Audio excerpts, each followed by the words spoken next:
বেচারা Lamine Yamal মাত্র ১৭ বছরের একটা ছেলে, তাকে নিয়ে হইচই পইড়া গেছে সারা দুনিয়ায়। তবে এইবার কিন্তু তার পায়ের জাদু নিয়ে নয়, বরং সিনিয়র আপুদের প্রতি টান থেকে আলোচনা চলে আসছে। ২৯ বছর বয়সী অ্যাডাল্ট কন্টেন্ট অভিনেত্রী ক্লাউডিয়া বাভেল দাবি করেন লামিনের সাথে তার একটা সময় ঘনিষ্ঠ সম্পর্ক ছিল। সম্প্রতি একটি টিভি অনুষ্ঠানে তার এবং লামিন ইয়ামালের মধ্যে হওয়া হোয়াটসঅ্যাপ বার্তার কিছু অংশ পড়ে শোনান, যেখানে তিনি বলেন, লামিন আমাকে বলেছিল আমার বাসায় এসো, এখানে আমি এক্সাইটেড আছি। আমি তাকে বলেছিলাম এটা একটু বেশি হয়ে যাবে না, কারণ আমি তোমার চেয়ে প্রায় ১১ বছরের বড়। তুমি কি মনে করো না? লামিন বলেছিল, না, একদম পারফেক্ট। আমি বলেছিলাম যদি আমাকে গ্রেফতার করে তাহলে তুমি কিন্তু আমাকে জেল থেকে বের করে আনবে। লামিন উত্তর দিয়েছিল, না, আমি কথা দিচ্ছি। লামিন আমাকে বলেছিল এইসব বাজে চিন্তা বাদ দিতে এবং আমার বয়স নিয়ে না ভাবতে। আমি অপেক্ষা করছিলাম কখন সে ১৮ বছর বয়সী হবে। এই ঘটনা বেশ কয়েকদিন আগে। এতদিন এইসব কথা মিডিয়াতে বলেননি ক্লাউডিয়া। তবে তাহলে হুট করে এখন কেন এসব কথা বললেন?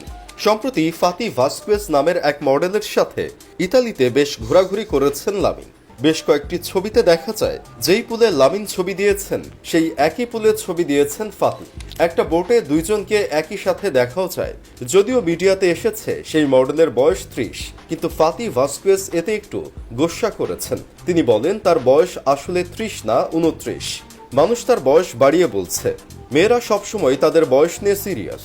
ফাতিও তার বাইরে নয়। তবে এই লামিনের সাথে ঘোরাঘুরি করে বেশ বেকায়দায় পড়ে গেছেন ফাতি। তাকে সামাজিক যোগাযোগ মাধ্যমে লামিন ভক্তরা খুব গালমন্দ করছে। লামিন ভক্তদের দাবি একজন ৩০ বছর বয়সের নারী কেন মাত্র ১৭ বছরের এক ছেলের সাথে ঘোরাঘুরি করবে। অনেকে সেই মেয়েকে পড়ও বলেছেন। আবার কোনো কোনো ভক্ত তো ফাতি ভাস্কুয়েজের জান শেষ করে দেওয়ার হুমকিও দিয়েছে। আর এই ঘটনা নিয়ে বেশ ঝামেলায় পড়ে গেছেন ফাতি। তিনি অবশ্য বলেছেন লামিন এবং তিনি কেবল ঘুরতেই গিয়েছিলেন, এর বাইরে তাদের মধ্যে আর কিছুই হয়নি।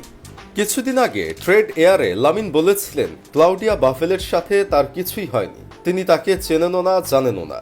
আর এরই মাঝে দেখা গেছে ফাতির সাথে ঘুরে বেড়াচ্ছেন। এই কষ্টেই কি না কে জানে ক্লাউডিয়া এসে বলে দিয়েছেন যে লামিন তাকে শত শত মেসেজ দিয়েছেন এবং দেখা করতেও বলেছেন। যদিও ক্লাউডিয়া বারবার ফিরিয়ে দিয়েছেন লামিন ইয়ামালকে। লামিনের এ পর্যন্ত যে কয়জন প্রেমিকার খবর এসেছে সবাই লামিনের চেয়ে বয়সে বড়। সিনিয়র আপুদের প্রতি লামিনের একটু ঝোঁক আছে, এটা বোঝাই যাচ্ছে। তবে এটা এই বয়সে কম বেশি সবারই থাকে, কারণ কে না জানে ১৭ বছর বয়সটাই যে উত্তেজনা।